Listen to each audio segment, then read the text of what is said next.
Vote వేయించడం అనేది చాలా ఈజీ టాస్క్ యాక్చువల్గా. కాబట్టి అంత రష్ వెళ్ళాల్సిన అవసరం లేదు. Please note that. కాబట్టి లీజర్గా సిస్టమేటిక్ గా చేసుకుంటూ వెళ్ళొచ్చు. చిన్న పిఎస్ లో అయితే 1+1 ఇచ్చాను, అంటే పిఓ ఓపీఓ ఇచ్చాను. ఇక్కడ మీకు పిఓ ఏపీఓ ముగ్గురు ఓపీ ఉన్నారు, అంటే సఫిషియెంట్ స్టాఫ్ ఉంది. సో అది కూడా గమనించండి. కాబట్టి వర్క్ డివిజన్ ప్రాపర్గా చేసుకోండి. ఒకరి మీదే బడ్డం కాకుండా అందరూ సమానంగా వర్క్ రిజల్ట్ పెడతాం. సో దయచేసి ఎక్కడ కూడా మీ బంధువులు ఉన్న వార్డు వెళ్ళవద్దు. సో ఇదంతా కూడా గమనించండి. ఏ అంటే తెచ్చు తెలియకు ఎందుకంటే అంత సేమ్.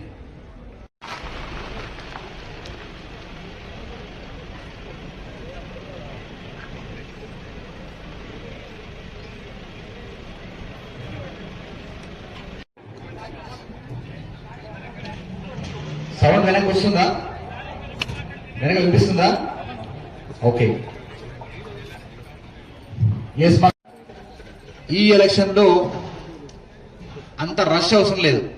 అంటే గ్రామ పంచాయతీ ఎలక్షన్ ఎట్లుంటుందంటే మార్నింగ్ 7 to 1 ఉంటుంది. కాబట్టి ఎన్డీసీపీ గారిని పైకి రావాల్సిన కోరుతాను.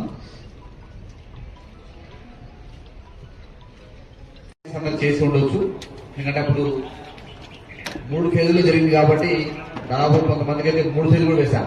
అంటే తప్పని పరిస్థితుల్లో 3 ఫేజ్ లో కూడా ఎలక్షన్ డ్యూటీ వేశాం. ఎస్ అండి, good afternoon all of you. ఒక 5 minutes మాట్లాడుకుందాం, మళ్ళీ తర్వాత మీకు ఏమైనా డౌట్స్ ఉన్నా కూడా ఆ డౌట్స్ గురించి మాట్లాడదాం. దాంతో పాటుగా కొన్ని ముఖ్యమైన ప్రికాషన్స్ మీకు ఇబ్బంది అవుతుంది. ఇక్కడే అన్ని మెటీరియల్స్ మీకు సరిగా వచ్చినాయా లేదా అని చూడండి. కేంద్రానికి విచ్చేసి విలువైన సలహాలు సూచనలు అందించిన గౌరవ వెనక అనిపిస్తుందా బాబు?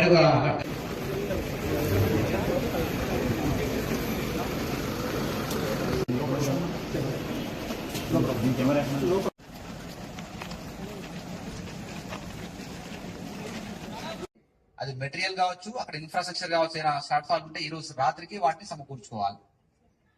సో రాత్రి అన్ని రకాలుగా రేపు మార్నింగ్ 7 o'clock మేము రెడీగా, అంటే దీంట్లో ఎక్కడైనా షార్ట్ ఫాల్ ఉంటే వెంటనే మీరు మీ రూట్ ఆఫీసర్ ద్వారా కమిషనర్ గారికి తెలియజేసి దాన్ని ఏర్పాటు చేసేటప్పుడు చూసుకుంటాం. సో నైట్ వరకు ఏ పోలింగ్ స్టేషన్ లో కూడా అది మెటీరియల్ కావచ్చు, అక్కడ ఉన్న ఇన్ఫ్రాస్ట్రక్చర్ లో కావచ్చు షార్ట్ ఫాల్ ఉండొద్దు. నెక్స్ట్